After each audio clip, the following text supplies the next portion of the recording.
저는 지난 월요일, 그러니까 그 고난주간 그 첫째 날에 여러분에게도 배부해드렸던 그 고난주간 묵상집을 가지고 묵상을 했는데요. 이번 고난주간 묵상집이 아주 좀 특이했던 게 성경 구절만 묵상하는 게 아니라 이제 좋은 작품, 명화, 그러니까 이런 것들을 이제 곁들여서 묵상을 했는데, 월요일자를 제가 보니까 그 카라바조라는 그 유명한 작가가 있다고 합니다. 이탈리아 바로크 시대의 대표적인 작가로 알려졌는데, 이 카라바조가 그린 엠마오의 만찬이라는 그 작품을 거기다가 놓고 이제 묵상을 하게 했는데요. 저는 뭐 원래 미술에 좀 문외한이고 뭐 이 작품도 처음 보는데요. 보니까 그 누가복음 24장에 나오는 엠마오로 향하는 두 제자, 그것을 이제 매개로 해서 작품을 만드는 걸 제가 봤습니다. 여러분 다 아시지만 예수님이 이제 십자가에 못 박히신 이후에 이 두 제자가 너무 실망한 겁니다. 자기는 이 신음하는 자기 민족을 구원해 줄 그런 지도자로 생각을 했는데 초라하게 십자가에서 그렇게 죽어버린, 그래서 이제 우리 인생은 끝났다. 요즘은 우리나라에서 가끔씩 청년들이 쓰는 표현으로 이번 생은 망했다, 예수가 죽었다. 그래서 이제 너무나 절망해서 그 좌절 속에서 이제 엠마오를 향해, 뭐 고향으로 추정이 되죠. 엠마오를 향해 지금 터벅터벅하고 있는 겁니다. 부활하신 예수님께서 그 절망한 그들을 찾아주시고 말씀을 풀어주시는데요. 너무나 영적으로 지금 그 다운이 돼 있기 때문에 예수님이신 줄을 인식을 못하는 겁니다. 그래서 그냥 뭐 함께 동행하기를 원하는 나그네인가 보다 그러면서 이제 같이 동행을 했는데요. 목적지 엠마오에 가까이 이르러서 이제 그 두 제자와 예수님이 식사를 합니다. 그 과정에서 그 낯선 나그네가 부활하신 예수님이라는 것을 알게 되는 거예요. 그 환희, 그 기쁨, 그 순간을 포착해서 그림으로 그린 게 이게 그 엠마오의 만찬이라는 작품인데요. 근데 저는 뭐 그림도 잘 모르고 이 그림 처음 보고 그랬는데 이거 엉터리다. 아니 이게 어떻게 이게 명작이라 할 수 있나. 여러분이 다 아시지만 성경에서 그 엠마오로 가던 그 두 제자하고 예수님이 이렇게 세 사람이 식사를 한 거 아닙니까? 그런데 이 작품에 보니까 네 사람이 나와요. 그래서 이게 뭐 이런 게 다 있나 싶어가지고 이제 검색을 해보니까 거기에 깊은 의미가 담겨져 있는 겁니다. 자, 우선 화면으로 그림을 준비했는데요. 저 유명한 그림입니다. 네 명이 등장하는데요. 아니 왜 그 성경에는 세 사람, 예수님 포함해서 두 제자 세 사람이 나와야 되는데 왜 네 명인가? 그 자료를 제가 뒤져봤더니요, 저기 서 있는 저 사람은 음식을 도와준 하인이래요. 이 카라바조는 왜 성경에도 없는 그 하인을 거기다가 왜 넣었을까? 근데 저기에 굉장히 중요한 의미가 담겨져 있는 겁니다. 지금 그 각각의 표정을 한번 보십시오. 지금 그 왼쪽에 제자를 보니까요, 막 의자에서 지금 일어나려고 하는 거예요. 지금 방금 알게 된 거예요. 예수님인가? 그래서 막 너무 감격에 차서 의자에서 지금 막 박차고 일어나려고 하는 그런 제스처를 취하고 있고요. 오른쪽에 있는 그 제자는 지금 손을 벌리고 너무나 놀라고 있는 그런 글을 담고 있는데, 저 위에 서 있는 저 하인은 뭐 그냥 뭐 이분이 뭐 예수건 뭐건 나는 이제 이 서빙하는 거예요. 식사 준비하고 아무런 얼굴에 표정이 없는 그거예요. 제가 저 월요일 날 저 작품을 막 이제 인터넷으로도 뒤져보고 크게 확대도 해보고 표정을 살피고 하는데 진짜 굉장히 그게 중요한 마음의 메시지가 있는 겁니다. 카라바조라는 저 화가가 그 성경에도 없는 하인을 의도적으로 넣은 거라는 거죠. 지금 부활하신 주님을 경험하고 너무나 가슴 벅찬 그 경이로움을 표현하는 두 제자와 너무나 대조적으로 뭐 누군지 뭐 상관이 있냐, 손님이면 되는 거지. 이 냉철한 현실에 함몰되어 있는 그 하인의 모습을 그려놓고 있는 거거든요. 부활주일, 저는 여러분에게 이 질문을 드리고 싶습니다. 여러분은 지금 이 두 부류 중에 어디에 해당되는 분들이세요? 제가 지난 고난주간 내내 저녁 집회 때 감격이 마음에서 정말 울컥울컥 했던 것은요, 이 부흥이라는 건 인간의 노력이 아니더라고요. 뭔 일인지 모르겠습니다. 월요일서부터 터지는데요, 시키지도 않았는데 뭐 거의 대부분이 손을 들고 찬양하고, 제가 그 담당하는 그 목사님들한테 부탁을 했거든요. 기도를 이렇게 토막토막 내서 하지 말고 좀 간격을 넓혀서 좀 깊이 또 오래 기도하도록 배려하자, 그렇게 부탁을 했는데 거의 뭐 말씀 전하고 한 30여 분 이상 기도한 걸로 기억하는데요, 기도가 막 어마어마하게 터지는 거예요. 그게 제 마음에, 야, 이 부흥이 인간의 노력이 아니라더니, 아니 뭐 막 부탁한 거 없었잖아요. 유난히 이번에는 진짜 좀 신경 써서 그렇게 하자 한 거 없거든요. 그래서 제 마음에 너무 위로가 됐던 게, 드디어 하나님께서 이제 1만 성도 파송 운동 이전에 우리 교회의 그 충만함으로 하나님이 이제 복구시켜 주시겠다는 메시지신가 보다. 그게 월, 화, 수, 목, 금 내내. 그래서 제가 성금요일 날 말씀 전하면서 그 얘기를 했는데요, 수요일 날 이제 제가 맨 뒤에 앉아가지고 그렇게 하고 말씀을 듣고 기도하는데, 청년 자매가 오열을 터뜨리는데요, 그 지금도 잊혀지지가 않아요. 그 젊은 청년 자매들은 보통 좀 수줍음이 많아서 막 사람 많은 이런 곳에서 감정을 그렇게 대놓고 표현하지 않아요. 그런데 이게 터진 것 같아요. 막 너무나 하나님 앞에 오열을 터뜨리면서 막 엉엉 소리를 내면서, 그래서 참 마음이 아프면서도, 그 금요일 날도 말씀드렸지만, 네 청소년 사회 갈 때 니들이 하나님 앞에 와서 울면 세상에 나가서 안 울어도 된다. 니들이 하나님 앞에 와서 무릎을 꿇으면 세상에 나가서 비굴하게 무릎 꿇는 일 없을 거다. 그런 걸 제가 가르쳤던 게 생각이 나서 고맙더라고요. 이번에 또 제가 너무너무 감동이 됐던 게, 청년들이 막 무지무지 많이 왔어요. 막 1시간 일찍 와서 줄을 서서 기다리면서, 그래서 하나님께서 이제 제 의지와 상관없이, 제 능력과 상관없이 하나님이 주권적으로, 강권적으로 우리 교회에 이제 은혜의 물꼬를 터주시나 보다. 그래서 참 감격적인 고난주간 집회를 제가 한 주간 보냈는데요, 근데 저는 여러분에게 묻고 싶습니다. 여러분, 그 고난주간, 지난 한 주간 동안 여러분은 어디에 계셨습니까? 뭘 하고 계셨습니까? 저 그림에 나오는 엠마오로 가던 두 제자, 주님이, 부활하신 주님이 나타나셨다는 그 현실 앞에서 말로 다 할 수 없는 감격을 표현하고 있는 그 표정이 지금 여러분의 영적인 상태십니까? 아니면은 그냥 뭐 난 교회 맨날 다니는데, 난 무슨 봉사도 하는데, 그래서 뭐 열심히 나는 교회도 섬기고 잘하고 있는데, 이게 부활주일이든지 고난주간이든지 마음에 어떤 그 경이로운 감동이 일어나지 않는 상태, 이게 참 가슴 아픈 상태거든요. 오늘 새벽에 제가 이제 아마 이분이 밤 12시 넘어서 쓰신 것 같아요. 제가 새벽 3시 반에 일어났는데, 그 전에 벌써 글을 썼는데 날짜가 오늘 쓴 거더라고요. 그러니까 오늘 밤 12시 넘어서 3시 이전에 글을 쓰신 것 같은데요, 보니까 작년에 우리 교회에서 세례받은 초신자 분이세요. 이분의 글을 한번 읽어드리겠습니다.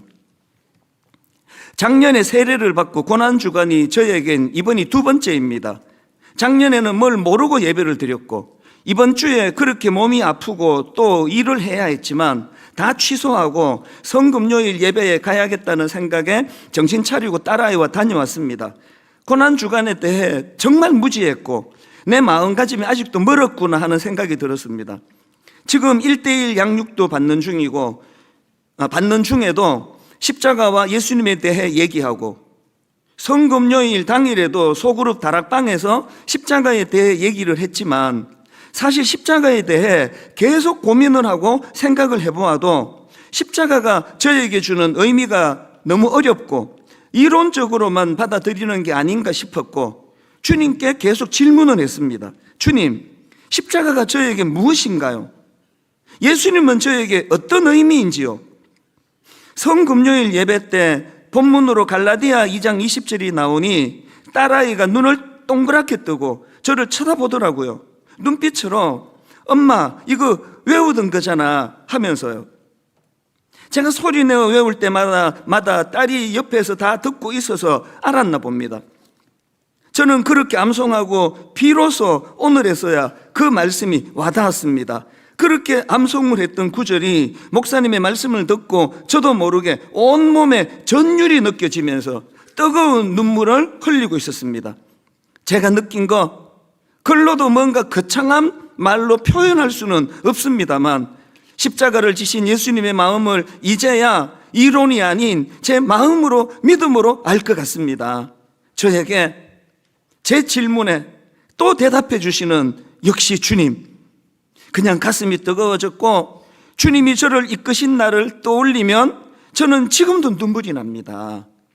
작년에 이 교회에서 세례를 받은 초신자예요. 고난주간이 뭔지 교회에서 십자가 그러는데 이게 뭘 뜻하는 건지 참 그런 거를 알지 못하는 초보 신자이지만 그러나 이분에게서 우리가 배워야 되는 거, 그는 그 문제를 궁금해했다는 거예요. 예수님은 내 인생에 어떤 분이신가?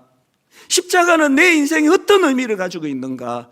그거를 오래 고민하면서 갈라디아 2장 20절을 묵상하고 암송하고 그랬더니 여러분 그날 이분이 아까 그 사진에 나오는 엠마오로 가던 두 제자의 감격과 경이로움을 이분이 경험한 거 아닙니까? 그래서 그 벅찬 가슴으로 눈물을 쏟아냈고 왜 밤 12시 넘어서 그 글을 거기다가 우리 홈페이지에다가 글을 쓰실 수밖에 없었는가? 여러분들도요 이 초신자 성도님이 가졌던 복음에 대한 궁금증 그리고 복음에 대한 관심, 이것이 지금 여러분에게 지금 다 식어 있는 상태는 아닌가 돌아보셔야 된다는 거예요. 자, 그렇다면요 복음이 뭐냐는 거예요. 교회만 가면은 복음 그러는데, 그리고 또 자꾸 복음을 전해야 된다 그러는데 복음이 뭐냐고요. 고린도전서 15장에 보면은 그걸 설명해 줘요. 바울이 자기가 지금 복음을 전했다 그러는데 그 내용을 한번 들어보십시오. 고린도전서 15장 1절부터 한번 보십시오. 형제들아, 내가 전한 복음, 내가 너희들에게 전한 복음을 너희에게 알게 하노니 이는 너희가 받은 것이요 또 그 가운데 선 것이라. 너희가 만일 내가 전한 그 말을 굳게 지키고 헛되이 믿지 아니하였으면 그로 말미암아 구원을 받으리라. 내가 받은 것을 먼저 너희에게 전하였노니. 자, 지금 복음을 이렇게 설명합니다. 자기가 전한 복음이 뭐냐? 내가 받은 것을 먼저 너희에게 전하였노니 복음이 뭐냐? 이는 성경대로 그리스도께서 우리 죄를 위하여 죽으시고 장사 지낸 바 되셨다가 성경대로 사흘 만에 다시 살아나사. 이게 복음이라는 겁니다. 복음 전하는데 예수 믿으면 복 받습니다. 예수 믿으면 만사 형통합니다.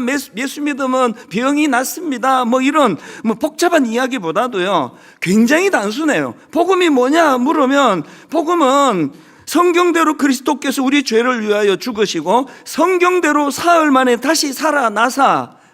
이게 복음이라는 겁니다. 만약에 여러분이 누군가에게 나 예수 믿어 이렇게 이야기를 하신다면요 그 말씀의 의미는 이거 아닙니까?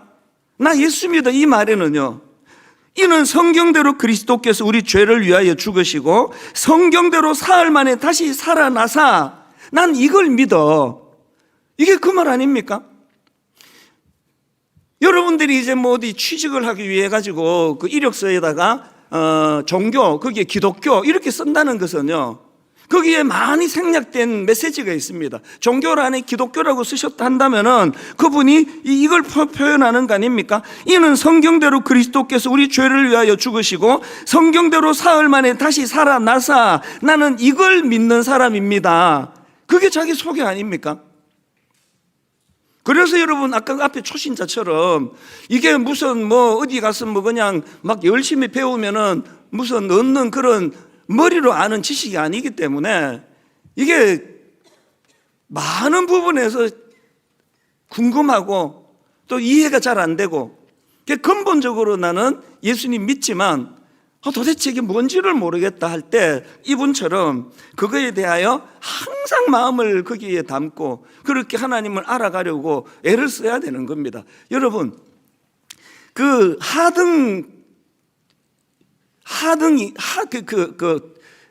동물이라 그럴까요? 인간보다 하등한 동물이 인간을 알아간다 하면 상상을 해보세요. 우리 집 강아지가 저를 알아간다. 지금 한 10년 이상 같이 살았거든요. 걔가 저를 압니까? 걔가 나가서 어떤 일을 하고 있는지, 제가 요즘 내가 어떤 일로 고뇌하는지, 뭘로 기뻐하는지 그 강아지가 아느냐고요. 여러분, 우리 인간으로는 비교할 수 없고 감당할 수 없는 이 땅을 창조하신 그 하나님을 우리가 알아간다 했을 때는 너무 쉽게 아는 그거 다 아니에요. 어떻게 그게 가능하냐고요.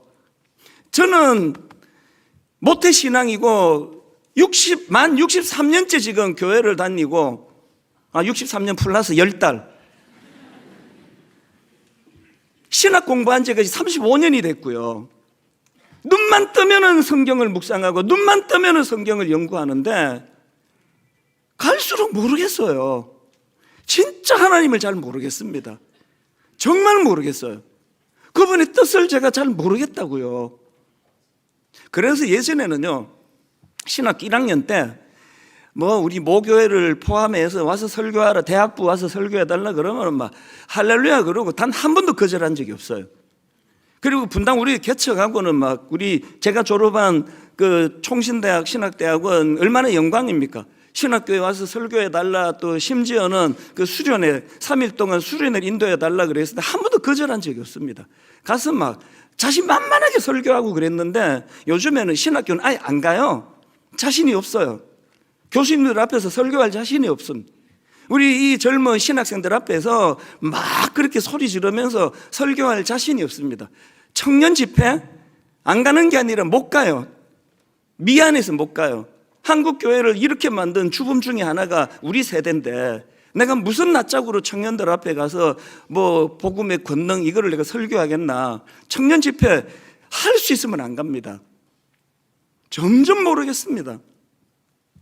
여러분, 우리 집 강아지가 나 같은 인간을 이해하는데도 그게 불가능하다고 한다면 도대체 여러분, 우리가 우주를 창조하신 지금 하나님 존재를 아는 거는 그 다음 문제고, 하나님의 창조 세계 여러분 다 아십니까?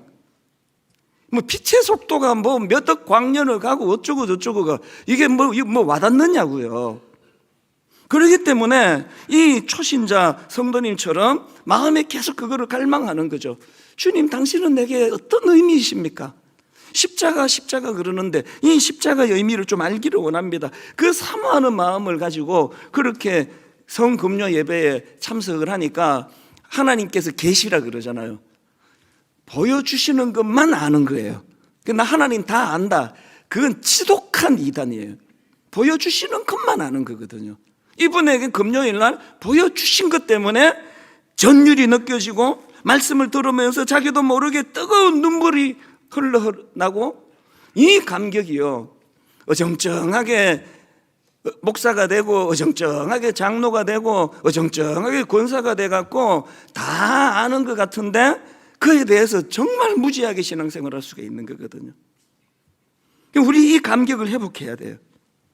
그래서 우리가 이 감격을 회복하기 위하여 누가복음 24장 30절 31절, 아까 그 엠마오로 가던 그 두 제자의 감격을 한번 보십시오. 그들과 함께 음식 잡수실 때에 떡을 가지사 축사하시고 떼어 그들에게 주시니 그들의 눈이 밝아져 그인 줄 알아보더니 예수는 그들에게 보이지 아니하시는지라. 그리고는 그 다음 33절이에요. 중요합니다. 그들이 서로 말하되 길에서 우리에게 말씀하시고 우리에게 성경을 풀어주실 때에 우리 속에서 마음이 뜨겁지 아니하더냐. 아까 그 초신자 그 성도님하고 똑같은 이야기를 하고 있잖아요.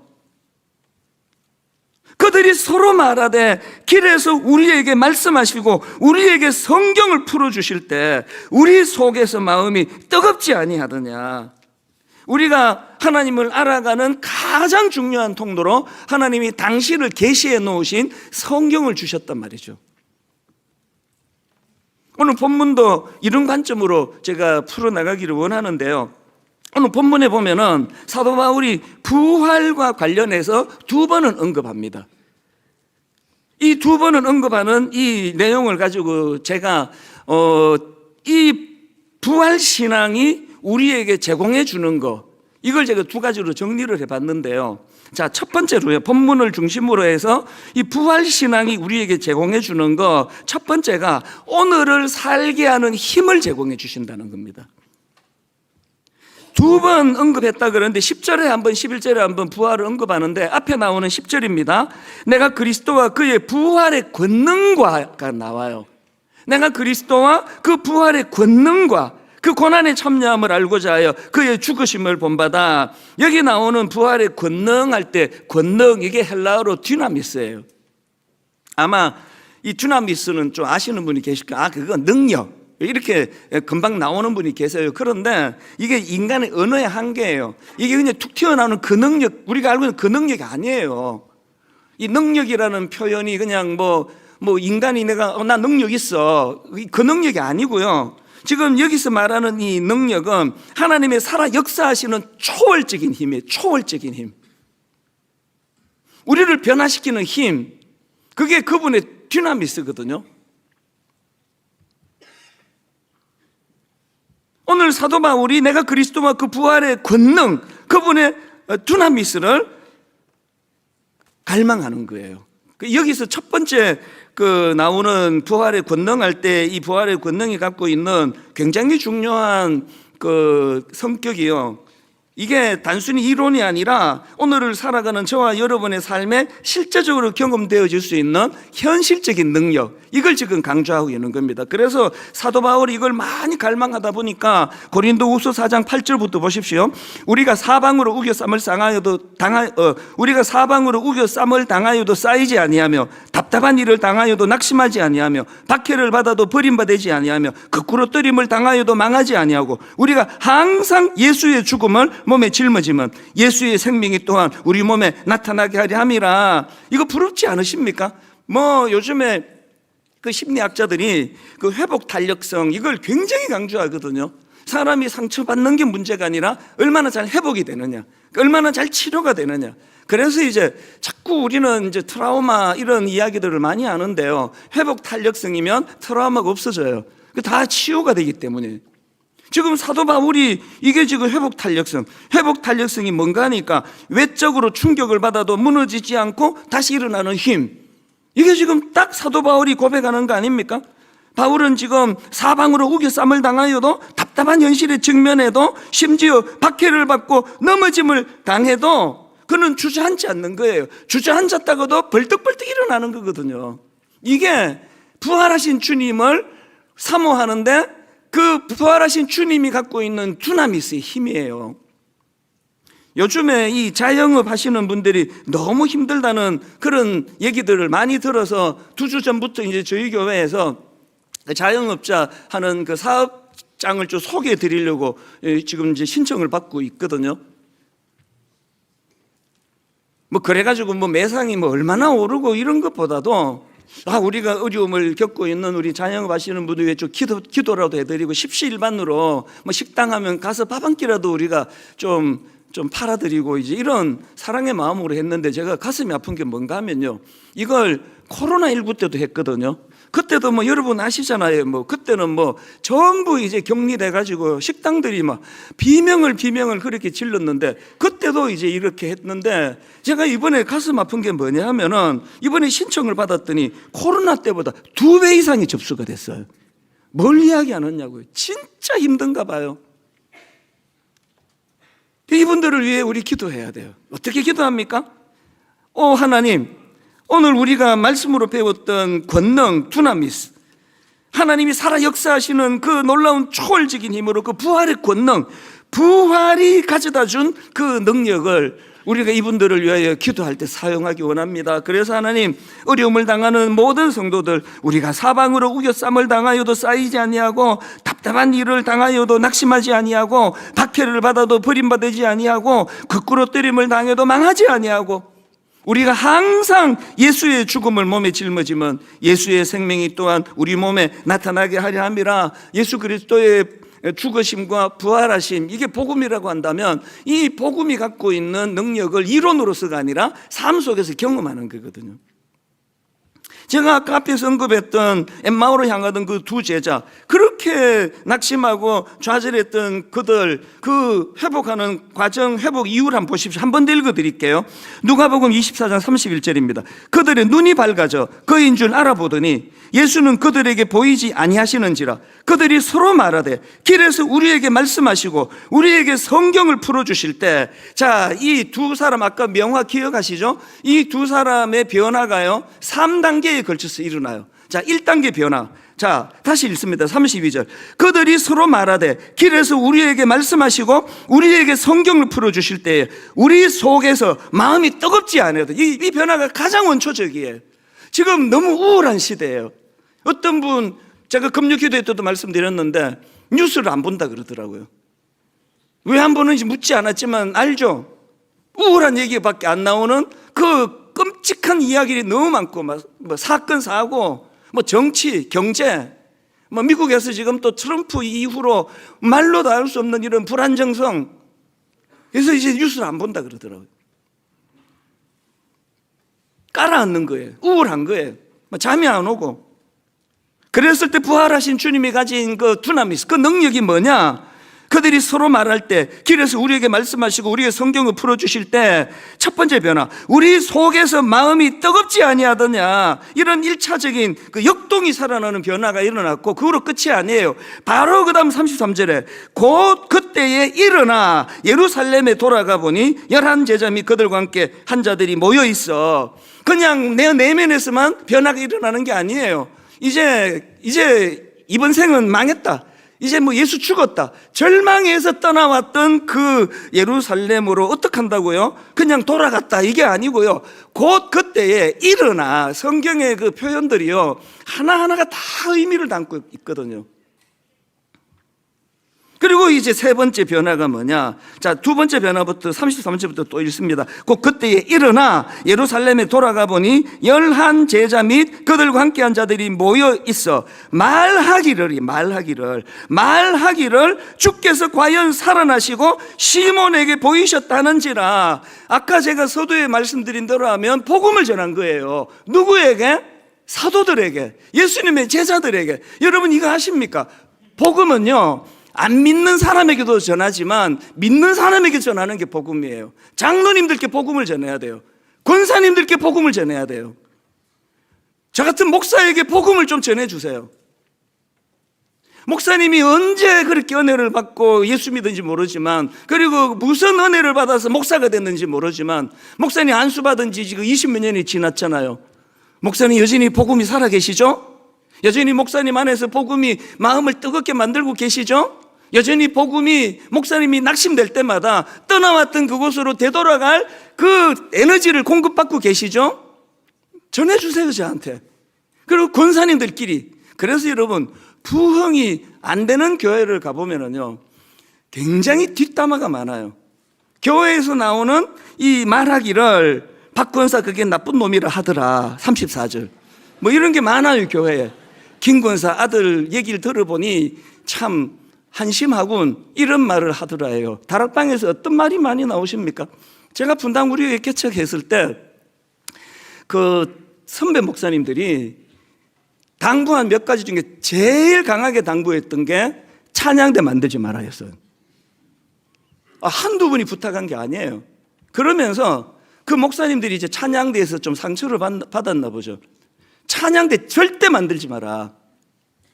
온갖 소문의 진원지가 찬양되고 온갖 뒷담화의 진원지가 찬양되고, 찬양대 절대 만들지 마라. 제가 그 선배님들의 그 권면을 멀리하고 개척하고 바로 만든 게 찬양대예요. 당회도 만들지 마라, 두 번째였는데 바로 당회를 만들었거든요. 웬걸요? 찬양대에서 뭐 뒷담화의 진원지인가요? 저는 아닌 것 같은데요. 은혜가 되는 그 찬양대는요 뒷담화 안 합니다. 찬양하려고 모였는데 왜 뒷담화 합니까? 우리가 하나님 앞에서 지금 내가 복음이 내 안에서 지금 흐르고 있나? 이게 지금 고여 있으면 나오는 게 그럴 수밖에 없잖아요. 교회에서 뭐 만나갖고 박 집사님, 김 권사님 뭔 얘기 하겠냐고요. 뭐 주식은 요새 어떠냐, 땅 그 사놓은 건 요새 좀 오르고 있나, 뭐 그 정도 대화는 또 봐줄만 해요. 하여튼 나는 그 김 권사 꼴 보기 싫어 죽겠어. 지금 엠마오로 가던 이 두 제자가 가슴이 뜨거워지니까 곧 그때로 일어나 그 자기를 절망하게 했던 그 지역을 다시 찾아가서는 말하기를 주께서 과연 살아나시고 시몬에게 보이셨다 하는지라. 우리 교회 안에서 이런 장로님과 장로님이, 권사님과 권사님이, 집사님과 집사님이, 집사님과 권사님이, 집사님과 장로님이 이런 복음의 이야기를 많이 하는 교회가 되기를 바랍니다. 그래야 우리 안에서 부활신앙이 역동적으로 나타나서 여러분 이 그리스도의 십자가와 그분의 부활로부터 오는 능력을 맛보고 경험하고 이래야 예수 믿는 게 재밌지. 그거 없으면 이게 얼마나 이게 참 이게 재미없는 겁니까, 이 신앙생활이. 이게 진짜 이찬수 목사가 말했던 복음의 능력이 우리를 유혹하는 죄와 싸워 이기는 능력을 내게 주네. 이게 정말 절망을 이기는 능력이네. 고난 중에도 흔들리지 않는 견고함을 가져다 주네. 제가 여러분에게 보여줄 수 있는 가장 중요한 모범은 이거라고 생각해요. 어떤 경우라도 바람피지 않는 것. 못 알아들으셨어요?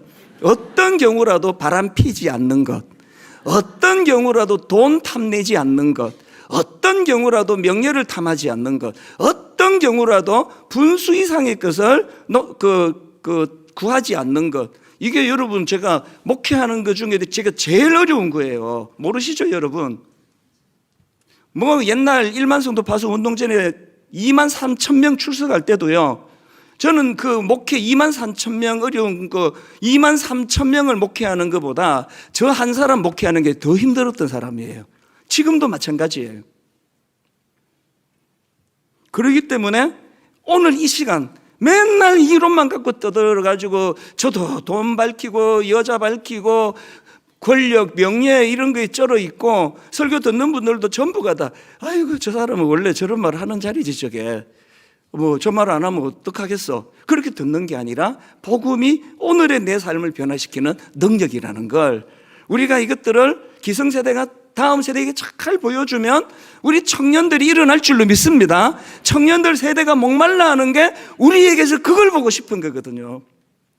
그런가 하면 두 번째로요, 부활신앙이 우리에게 제공하는 게 하나 더 있는데요, 내일을 꿈꾸게 하는 힘입니다.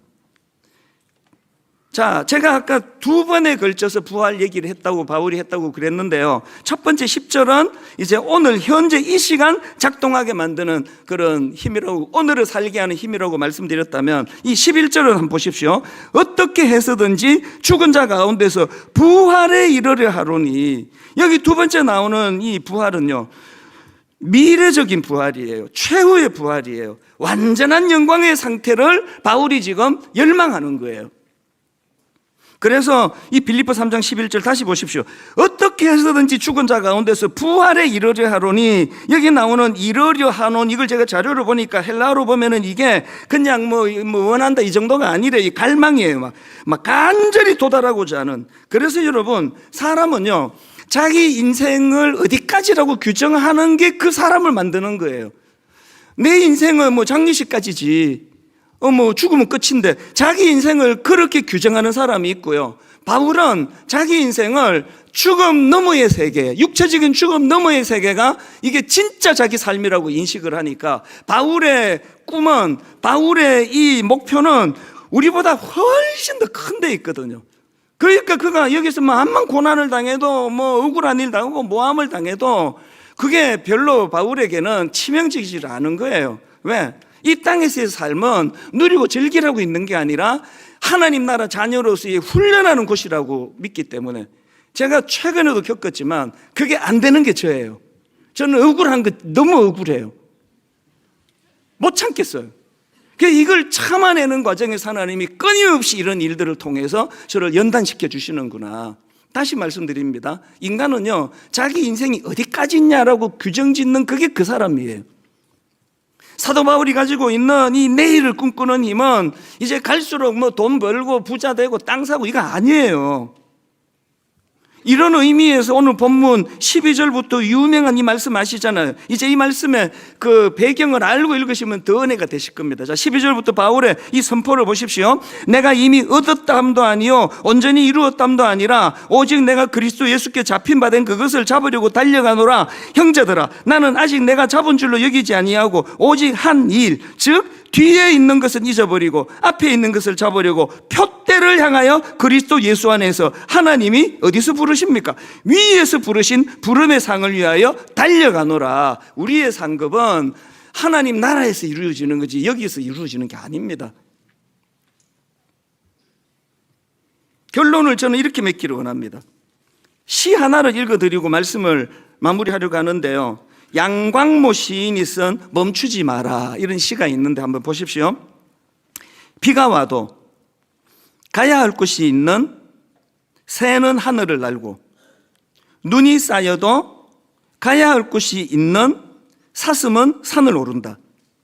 길이 멀어도 가야 할 곳이 있는 달팽이는 걸음을 멈추지 않고 길이 막혀도 가야 할 곳이 있는 연어는 물결을 거슬러 오른다. 인생이란 작은 배, 그대 가야 할 곳이 있다면 태풍 불어도 거친 바다로 나아가라. 이게 만약에 시가 아니고요, 이게 그냥 이게 수필이라고 한다면 이게 이 단락을 이렇게 끊질 않아요. 자, 1년을 다시 한번 보세요. 맨 앞에 나오는 이게 만약에 이제 수필이라면 이 문맥을 이렇게 끊겠죠. 비가 와도 가야 할 곳이 있는 새는 그리고 줄 바꾸고 하늘을 날고 이렇게 가야 되는 거 아닙니까?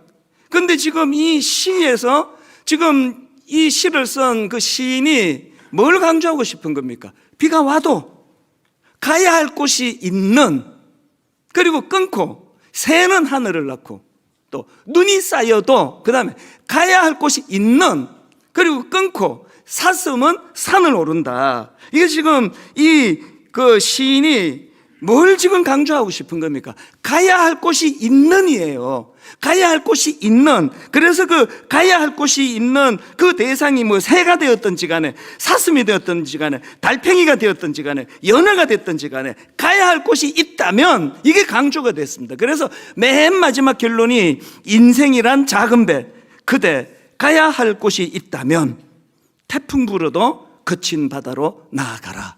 이 결론처럼 이렇게 나오는 거 아닙니까? 이건 꼭 주님이 저보고 하시는 말씀 같아요. 억울하고 힘들고 답답한 성도님들에게 네가 어떤 말씀을 전하는 게 옳겠느냐. 여러분, 가야 할 곳이 있어요. 우리는 가야 할 곳이 있기 때문에 사도 바울처럼 사방으로 에어쌈을 당하는 순간이랄지라도, 너무 억울해서 잠을 이루지 못하는 순간이랄지라도 이 땅으로서의 삶의 끝이 아니기 때문에 다시 털고 일어나는 이 과정들이 다 훈련이다. 그래서 오늘 빌립보 3장 13, 14절 읽고 말씀을 마치겠습니다. 형제들아, 나는 아직 내가 잡은 줄로 여기지 아니하고 오직 한 일, 즉 뒤에 있는 것을 잊어버리고 앞에 있는 것을 잡으려고 표대를 향하여 그리스도 예수 안에서 하나님이 위에서 부르신 부름의 상을 위하여 달려가노라. 같이 기도하시겠습니다. 부활하신 주님, 우리 같은